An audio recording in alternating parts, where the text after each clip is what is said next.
Okay, good evening. So may nagtanong sa akin sa comment section kung okay ba daw, kung maganda ba daw na kuning kurso sa college yung BS Civil Engineering.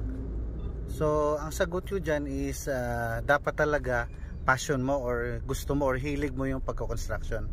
Kasi kagaya nito, anong oras na? 8:34 na ng gabi, 8:34 PM.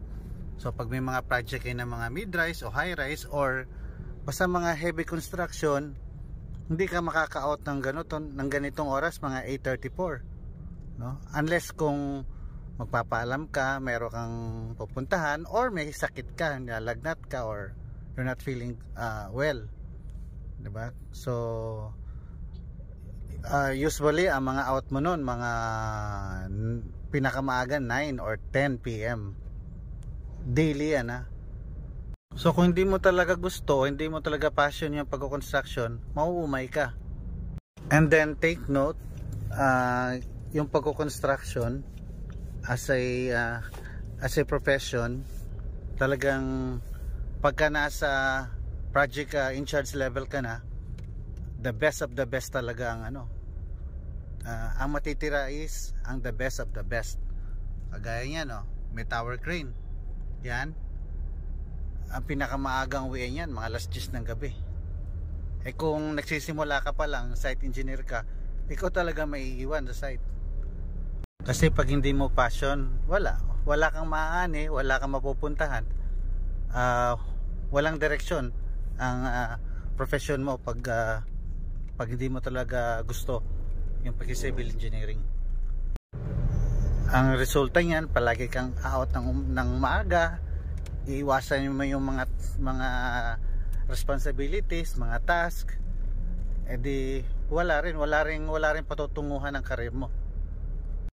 Kasi ang path nun ang pinaka pathway niya, fresh graduate ka, mga 20s, o nasa site engineer ka nun, tapos pag 30s ka, senior site engineer, pag mid 30s ka na, dapat nasa project in charge level ka na, tapos pag nag 40s ka na, junior project manager or construction manager, and so forth, diba?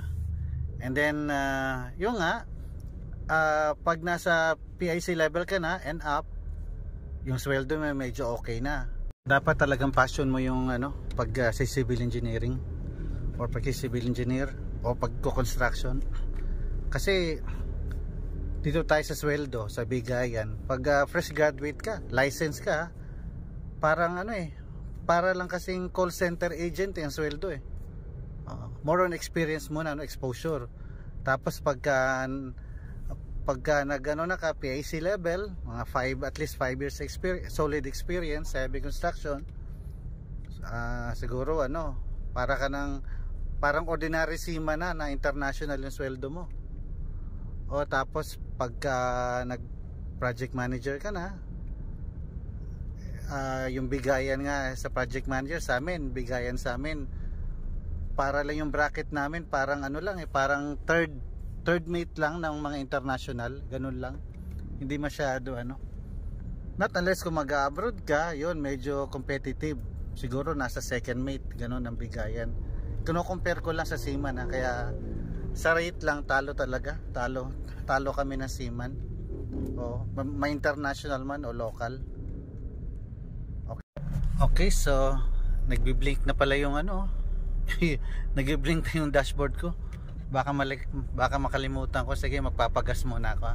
Sige, yun lang muna ang natin, usapang buhay construction. Sige, bye bye, thank you.